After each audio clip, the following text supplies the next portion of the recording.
it's kind of crazy. We were talking about like now when you start to like put all the magazines and stuff on the table, you were like, okay, we're on the cover the one time, and then you guys got the big feature, and then you're on the cover, and there's some feature of us in here. It was like kind of crazy to see. It was just really I don't know, maybe a couple year stretch where it was just like back to back. It seemed like every month. Yeah. I mean, it's becoming quite evident just going through them, like you said, you know, like even on the spines, it's together. Oh, damn. Yeah. I mean, it's just like, it's quite a relentless onslaught of bullet Trivium. Yeah, actually, yeah, that's the same one there. Same one there as well? Yeah. Here too? Yeah. Flipped around. Well, it's the third magazine that has that. Yeah, it's crazy, it's almost as if someone knew.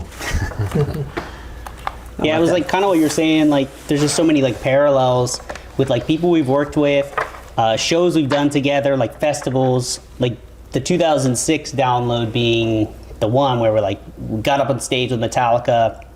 It was like doing the Die Die My Darling cover with them. You said it was they were on the GNR day, I think, and we were on the Metallica day. Yeah, because all the pictures for this whole feature was shot at that backstage. Yeah, this came out, I can't remember where Yeah, it's download 2006, that one. yeah, this is August 2006 issue, so this was like 2 months after. Yeah. So we shot all this, and then you guys played the GNR day, you guys obviously, But we all sang We did Die Die My together. Darling, yeah. and I think Venge was there. Yeah, they were there. What are the chances? 3 Mats. Yeah. All Damn. fronting a band. Yeah, Popular name that year. testament to the hype back then, though, you know? Yeah. Yeah. Like, and, you know, we've stood the test of time as well, so there was obviously something going on which people kind of understood. And yeah, it's, you know, to look at it like nearly, 18, 19 and 20 years ago, these kind of covers, you know, it's just bizarre how time has gone by so quickly. I guess for like music fans back then, especially like the UK, where all these magazines are from, you gotta think like all those people that you hear about that like, oh, those were like my gateway records when I was like, you know, in high school or when I was 14 just getting into metal, and thinking how these two records like still so popular and relevant 20 years later, like these things dropped like within like a 6-month period of each other and just like really kind of took over. Yeah, but it really is crazy, like how it's just the two of our bands on everything together for this period of time.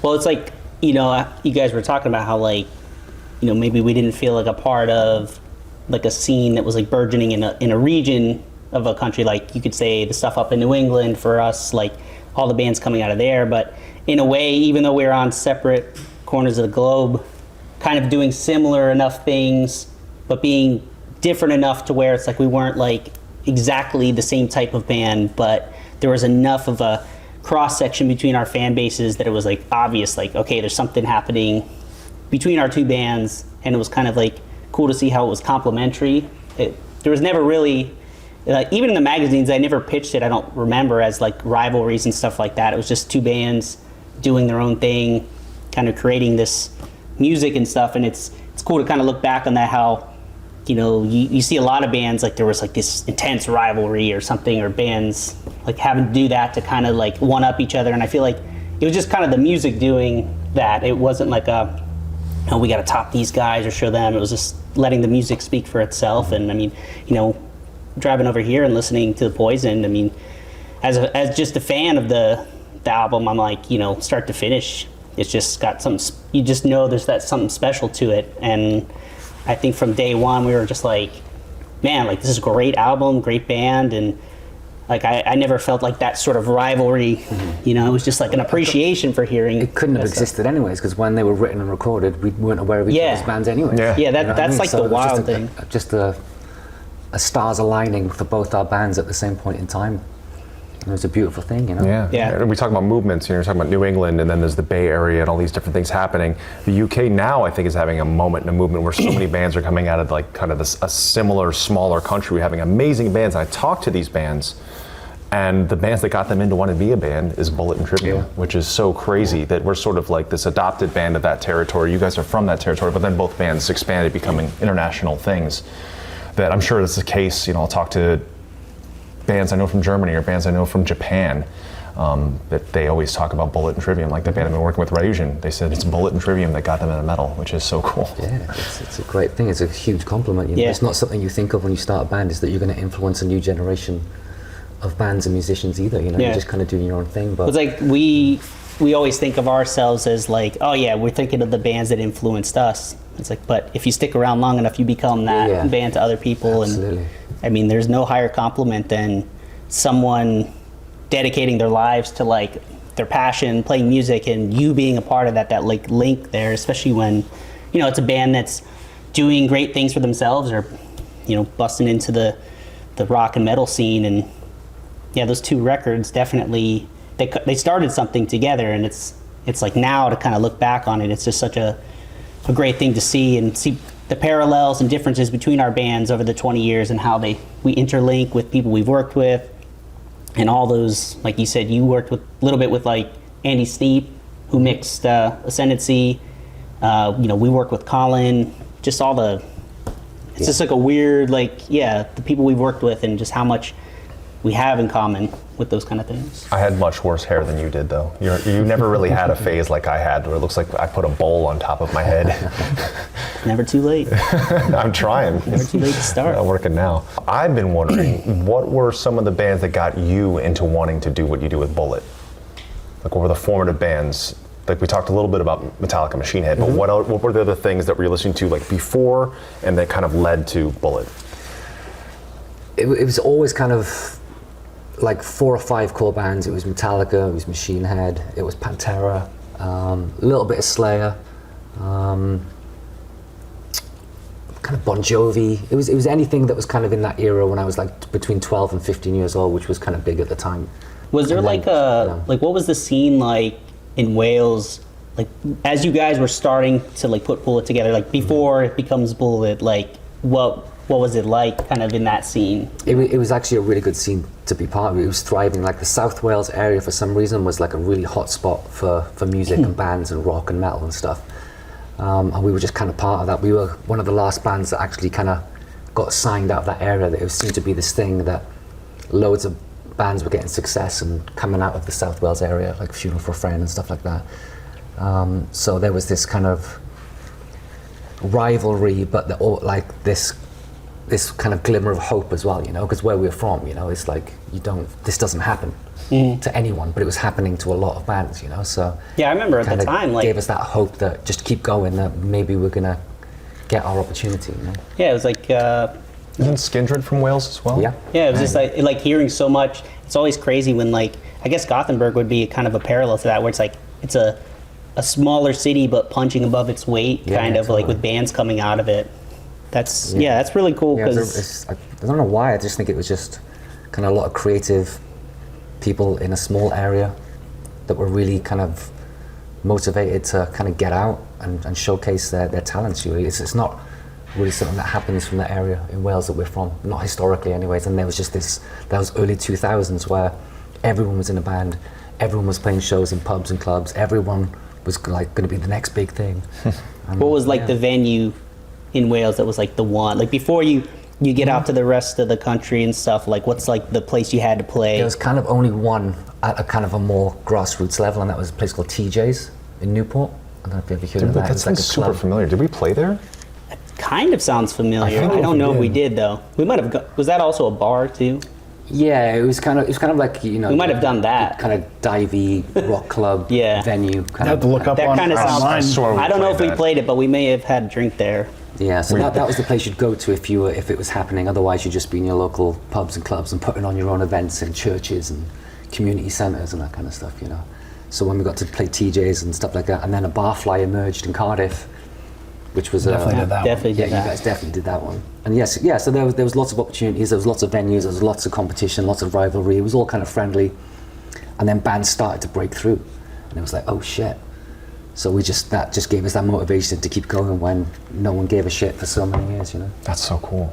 Yeah, here was pretty different. Orlando was I think Florida's like a weird one where it's like Very weird. every part of the state you go to is so different, and like the weird thing is like I was in a band in South Florida and then Trivium was up here, so that was kind of we had like our like there was like kind of scenes, but I feel like we were kind of like both the projects, like Trivium and then what I was doing, were kind of like at the tail end of like coming out of like new metal, but it really wasn't like the like real metal stuff kind of coming out that was like all of a sudden Lamb of God's coming up. It was like just before that, it was like we were forming in this like in between stage here, and I feel like the scene in Florida was always like, I remember new metal, then it went into well, like there was also hardcore. like the Poison the Well and stuff like that was here. But even with that, I was like, I remember thinking it was like almost like that was already happening, and it's like it wasn't the scene that I was like gonna be a part of, and it was like kind of trying to find like where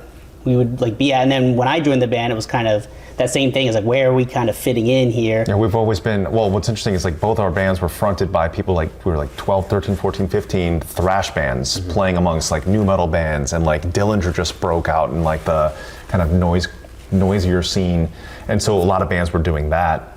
Bands playing like stuff that sounds like The Locust and Dillinger on one end, Poison the Well on the other end, a ton of pop punk, a ton of new metal, and then like screamo and stuff started showing It's up. kind of cool because like if you think about it, I think a lot of times when new stuff kind of emerges, it almost kind of needs that condition. The counterbalance, yeah. It kind of needs like, there isn't really a set thing. Everything's kind of still forming.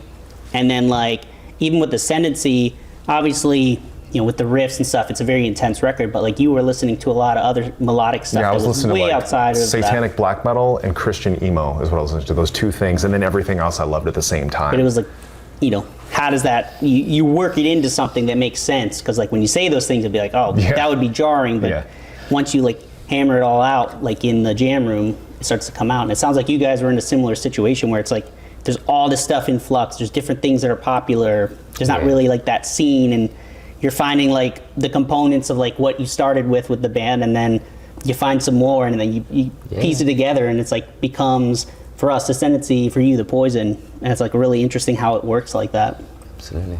I loved how our two bands, I've talked about a lot today, and I've talked about a lot whenever I talk about Bullet and Trivium, how we've just floated and been our own things that have just existed, these two separate planets that, you know, we've always acknowledged each other, but the fact that, you know, combined it equals so much more, Yeah.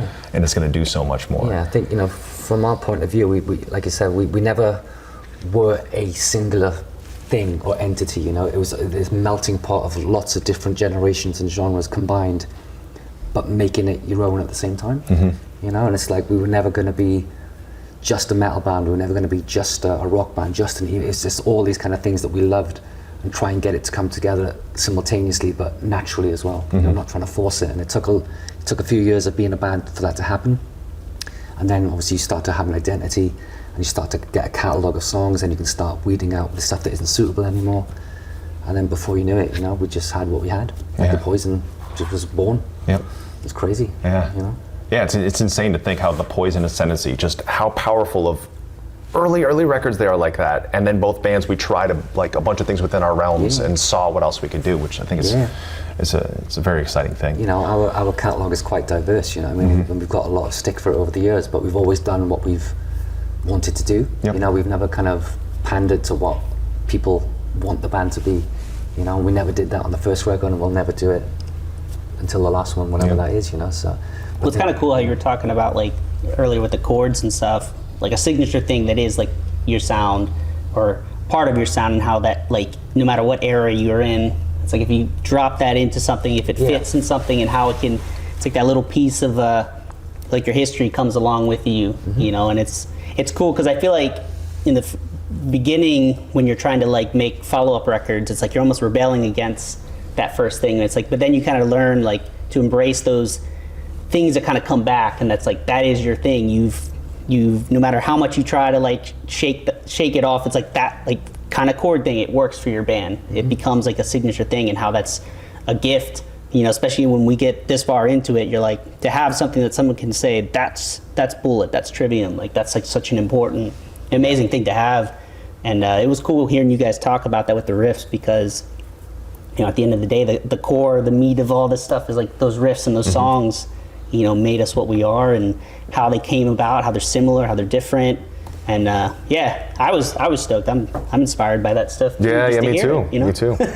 Was another thing when you were talking about like signature things was, especially for us going from Ember to Inferno to Ascendancy, going from a 3-piece to a 4-piece and having 2 guitar players instead of 1 Yeah. changed like the songwriting mindset and dynamic, where Ember is like basically just riffs, some chords for singing and stuff. And then as soon as we started writing for Ascendancy, like the double guitar parts were like he's playing chords and there's like lead parts over the chords hadn't been done before. So it was like kind of like that, just having 2 guitar players and you can kind of doing more stuff Yeah. that you've thought about or stuff that influenced you, like if, like say Iron Maiden does all that.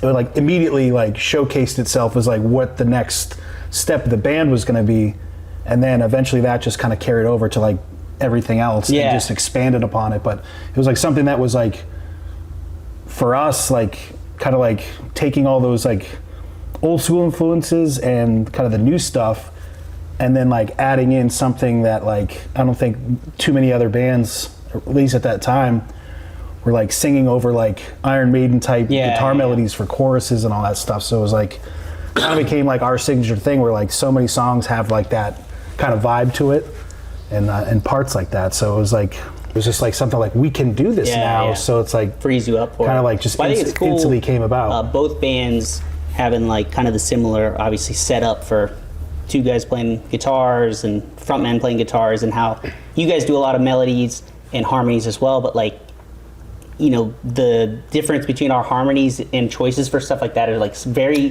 like subtly different with like those kind of things that like obviously both have similar influences for like why we chose to put harmonies and melodies like that into the sound, but like going through like 2 different guitar or 2 pairs of guitar players, it's like a different thing. And that's like a I mean I feel like even with like your melody choices and stuff, I'm like that's Bullet like right away when I start to hear even with the vocal stuff too, like how you know the similarities and differences and how it's like you can have the same almost core set of influences, like because we love the same bands you were talking about, and how when it goes through the filter of all of us jamming it basically like cooking with a lot of the same ingredients, but you make the dish a little bit differently than somebody else. I can't think of any other modern metal bands or many other that have our lineup, like a singer that plays guitar, a singer that plays guitar, and a 4-piece. Usually when we tour with bands, it's usually 5 pieces. Like we rarely ever tour with another 4-piece that's like set up like ours. Yeah, it's definitely a different challenge too, because like you guys got to play the riffs. If you grew up with Metallica, being like big Machine Head, Metallica and all those Metallica. guys, like most of the bands you listened to back then Slayer. had someone playing and someone singing. There was like, I guess it was like more the standalone, like I guess like the thrash metal was like very few bands that had just a standalone singer. It was more like Maiden, Priest, and those new wave of British heavy metal bands that had like a singer, and then the thrash came along and was like the guitar players kind of essentially like were like Metallica and like Megadeth. It was like we couldn't find a singer, so I said fuck it, I'll sing it. And you're just playing guitar and singing, you just kind of made that your thing, and then you write differently vocally and guitar wise when you have to do both of them instead of, you know, we've ran into things where we've written the vocal parts without thinking much about the guitar thing, and then when you go to sing and play it, you're like, oh, this fucking sucks. You can't do it. You can't play the song live because of the guitar, the rhythms. I think there was don't make that any one sense. there's the one song I love off the Blackening. I think it's like the Wolves song, and I think Rob's like, it's like really tough to sing and play that one. 'Cause I kept asking for that, and it's just one of those riffs. You're like, it's sick, but sometimes you just got to do it, you know. Don't want to dumb it down. Yeah, it's definitely a lot on our plates. Yeah, On the live, there is. shows, you know. It's, I was curious it's a lot though. going on in the brains. Like when you guys were putting the Poison out, was there like a specific moment that we were just like, oh shit, this is something happening? Like a big moment where you're just like kind of taken back, like, oh damn, like people know and like our band and it's like building. Yeah, but at that point we'd had like a 5-track EP kind of thing out, so we knew that there was a bit of hype behind the scenes. But I knew the moment I wrote Tears Don't Fall is when, and we demoed it with, you know, and you guys know Ginge as well, really. Yeah. So that's who we used to always do our demos with, pre-getting signed and all that stuff. Yeah, that's crazy. With Ginge, we bought from Skindred, you know. So wrote that song, and we demoed it with Jeff and Ginge, and we listened to it back in the car on the way home. And I was just like, if this doesn't like make this happen, I don't know what will, you know. So it's like when we wrote that song, we knew that something was happening for sure. That's so cool. It was just so unique, and it's like we spoke about it earlier. It's just still to this day, I don't know of a band that's written a song like it. You know? Yeah, definitely. Yeah. Just that bridge, man. That bridge. weird. It's like not where like a bridge would like for what the song is doing up to that point. Yeah. you're expecting kind of like something totally different, and that like total like left turn there, just like that's the that Did makes anyone it. at the label ever be like, you need to shorten this part down, or like concise, like that whole single radio mindset? We did do of course you do, a radio version, Yeah, and we it did. never really saw the light of day because the song really didn't make more sense, even though on paper it made more sense. you know, Yeah. it's Where kind of did the the beauty of kick the from song out was here? because of what it was, you know. But I think it was the first time that I kind of written a song which had a legitimate chorus, you know. Yeah. And then it kind of snowballed from there. Then with the songwriting. I think it was like Dying had the radio. They pushed us on a radio. It was All really. It was is- like, oh, it's like a little keyboard. It's an intro with the piano part and this like small like lo-fi drum beat. Well, the thing That's all was, it it was is. like the song was it's like 2 minutes and 50 seconds.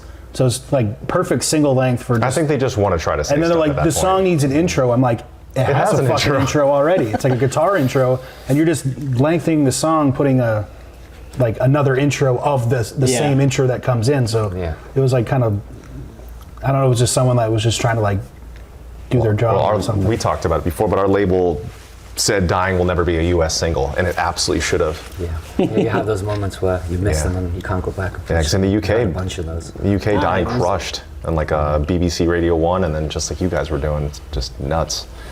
Yeah, I guess another kind of, again, funny parallel, but like at the same time when we were doing, I don't know if it was like after we recorded Ascendancy, or like it was around that time when we did the master cover, and then you guys did Sanitarium? one, and that was on the Kerrang compilation. Did you do that when you were doing the Poison session as well, or was it a separate thing?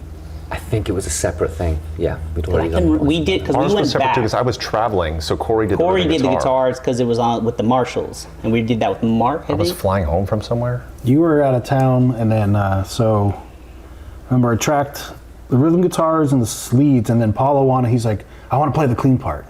So you fucking tracked like the clean guitar parts, and we did all the music. And then once you got back, I can't remember where you were, but you got back and just like went in and just knocked out the vocals. It's like, because we couldn't. I remember it was like we couldn't wait for you to get back because there was like a strict deadline to get it finished for the Kerrang thing, and we didn't have much time.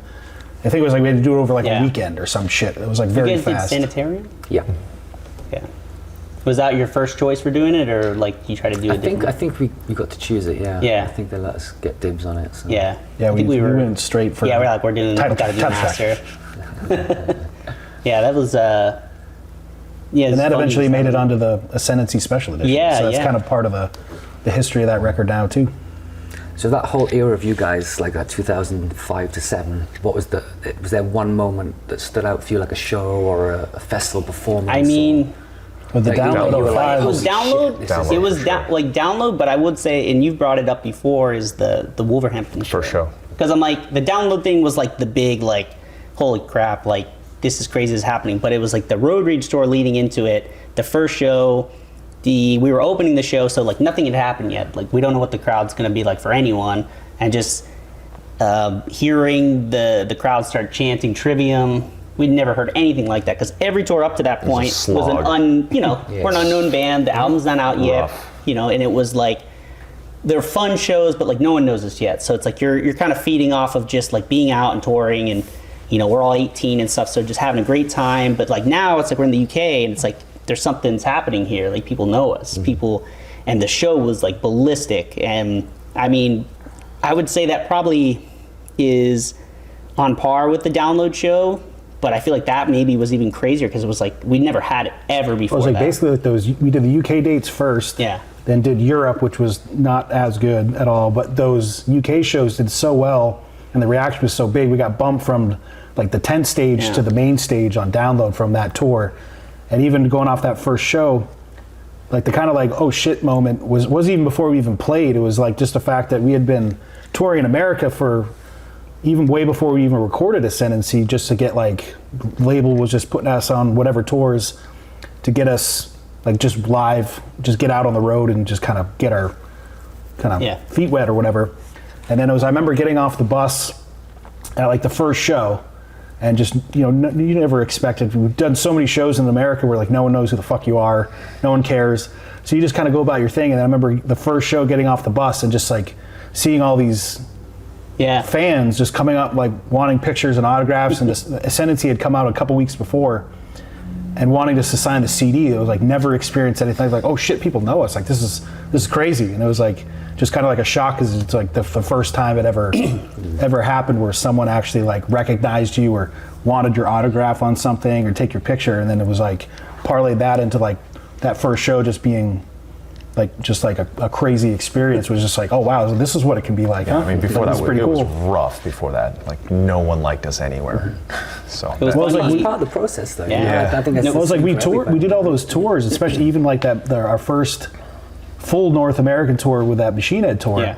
Ascendancy, we hadn't even recorded it yet, so we were doing all these shows where like no one had any reference But it's or great heard because anything no one, that they there's like could. not any video of any of this stuff. So I know, it was like 'cause we we were- basically got to rehearse, Yeah, figure out thankfully, who the because hell we that were. Machine Head Yeah. tour, all we're doing was playing the demo versions of Ascendancy, which weren't that. Some of them had some Yeah, cringe it's a couple parts rough, on. couple rough spots. But we were just playing them because we're like, oh, right after this tour, we're going straight into the studio, so we need to practice these songs, get the reps. So we were just playing them however we had up to that point.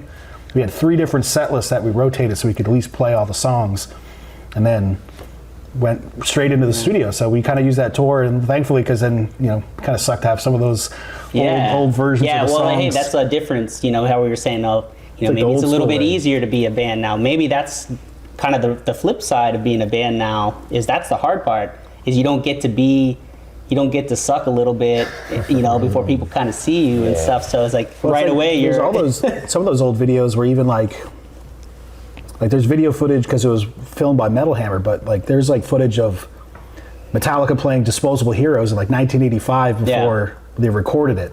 Like, because the bands back then are like, we have a new song, we're gonna test it out, and they play it, but there's no one like filming it to throw it online. Yeah. So it's like you just got to experience in the moment. Now it's like if you play anything that's remotely like unreleased or new, it's like phones it's up out and it's there. instantly on social media. So. These magazines are making me think of one funny story though, and with the first Road Rage tour in the UK, one of the big first features we were ever going to do, it was in the Road Rage for the US. It was the second to last show. Oh yeah, yep. And we were supposed to have this big Kerrang feature with all the bands, and we were kind of having some problems with some of the bands on the bill. Shit happens, drama or whatever. And this is how we were really new. And maybe this is part of the attitude, like you're saying, you're like fearless, you don't give a shit. So we're like, you know what, fuck this tour, and we left the tour. That we were like, we're not playing the last show, we're not doing the fucking Kerrang feature. So just went back and to we Florida. we literally drove straight. We didn't stop. We all took turns driving from Portland, Oregon, all the way back to Orlando. Place called Dante's. Yeah, we 21 and up show, and they're like, that was like the last straw Oh, yeah. for us. yeah, and it was like, They're like, you can play and you got to get out. Yeah. I think I think me and you both were still underage. So they're like, we showed up to the show and like the venue was like, I think only Travis was like, yeah, you're like I heard your band isn't 21.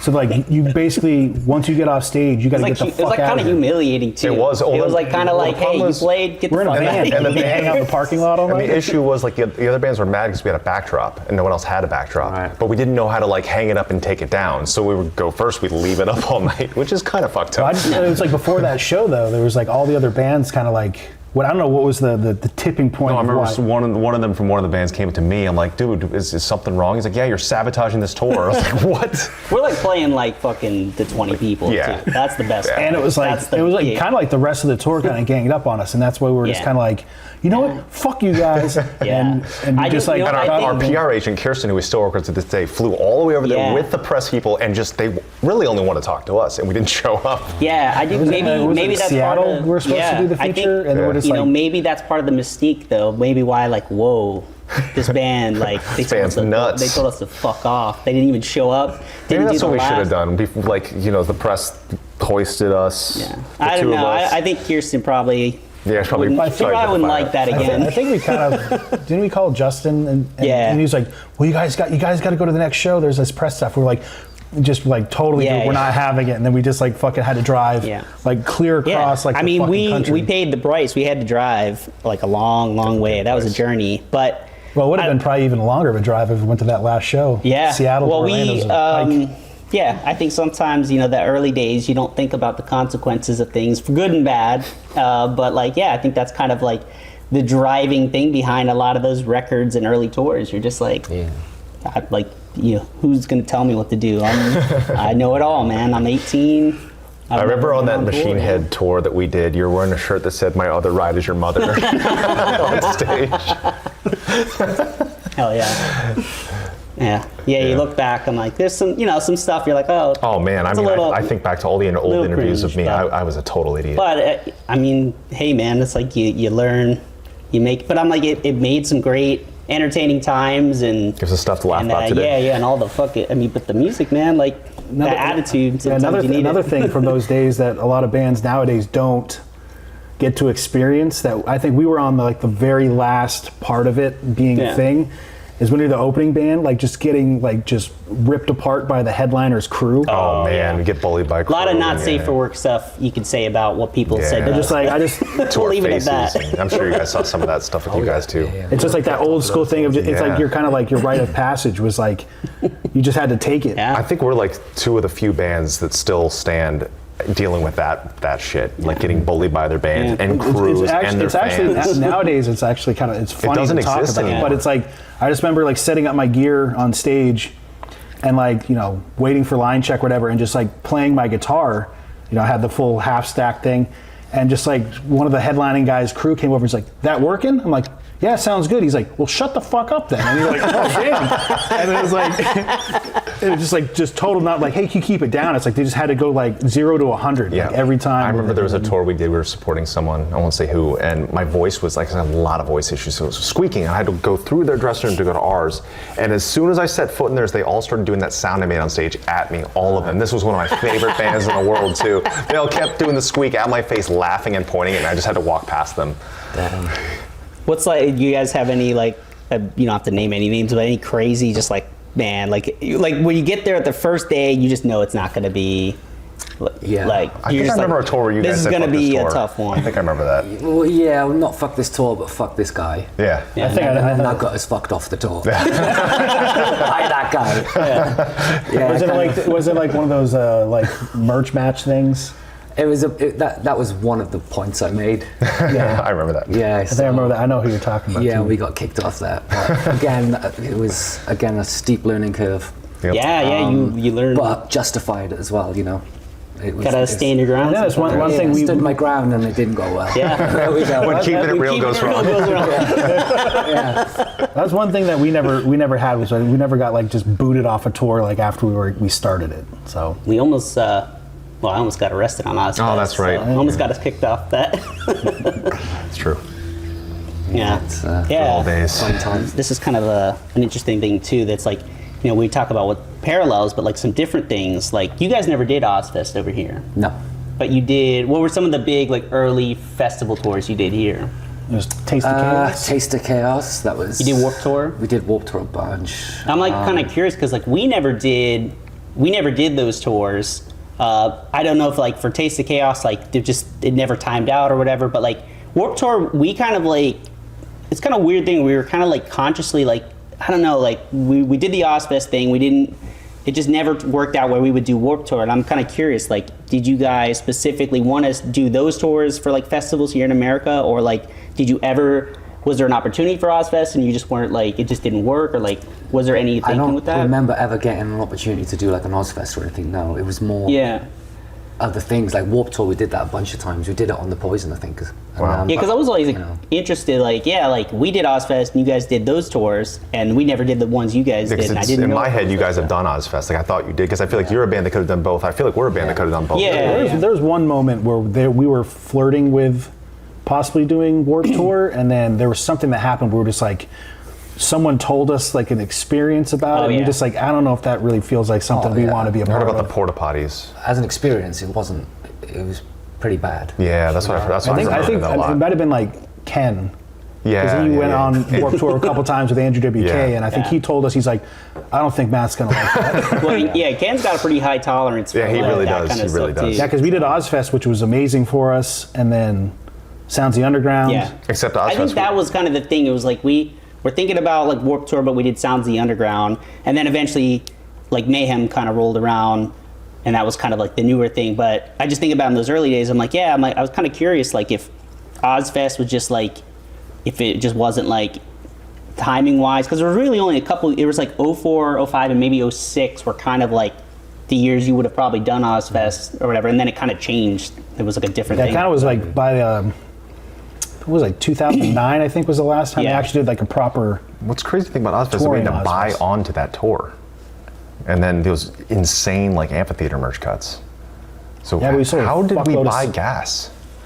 I mean, that's What why the label's there I for. forgot- No, but that's why a the lot buy-in of was that's why a something lot like of 30 or 40K a lot of for us to bands play were it. like, it was literally like make or break, because if it didn't break off that tour, like you were in a Broke. hole. Well, it was like Ozfest. It You was were like the we man. played. I think it was like our set was like 15, 20 minutes a day. Holy Yeah. shit, that's right. And we would sometimes we'd start playing. The first band would go on at like 9:30 in the morning, and we did that like 3 But Warped times. Tour though, like you wouldn't know what stage you were on, right? That's what would, No, the that's what made morning me nuts. of the event you'd know, and then about half hour later you might be on. Why did they do that? Like that's why I could never handle that. So it was bad for bands, but for crew, they would lose their fucking minds every Oh day, my God. you know? Why do it? Like I don't understand. I think that was just maybe the the charm. incredible So thing, you like- get to rotate, and everyone gets an experience of being on first and last and all that stuff, which Well, it's in crazy, principle is like- good, but it's Yeah, like crazy. seeing those original running orders of our stage, and it was like the first band would be on at like 9:30 in the morning, and you're just like thinking nowadays like. no one would show up. It's no nowadays. They Yeah, wouldn't, no but one back would then show it was like up. I remember we played in like Pittsburgh. Yeah, it was and we were wild. like 9:30, 10 o'clock in the morning or something, because like bands would play 15 minutes and there's a 5-minute changeover, and if you were late or whatever, you like there was like, you could be playing like 10 minutes or something, but.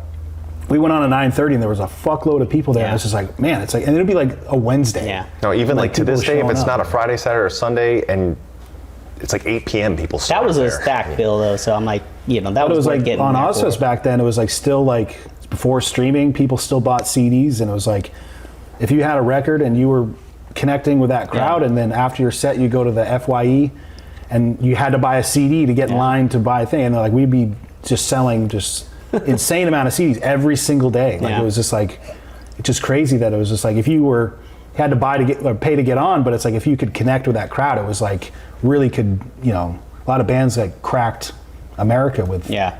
having like a good experience or being that band that could really kind of like Slipknot broke Yeah. from Ozfest. I think we and all saw that you stuff. on that Taste of Chaos. I think we were at that show, right? Me and you went to that It was at the UCF Arena. UCF Arena here in Orlando. I think we went. Hell yeah. those are good times. I enjoyed those. Like Warped Tour was hard, but it was still fun because of the era of the band. We were new, we were young. Yeah. We kind of didn't give a shit.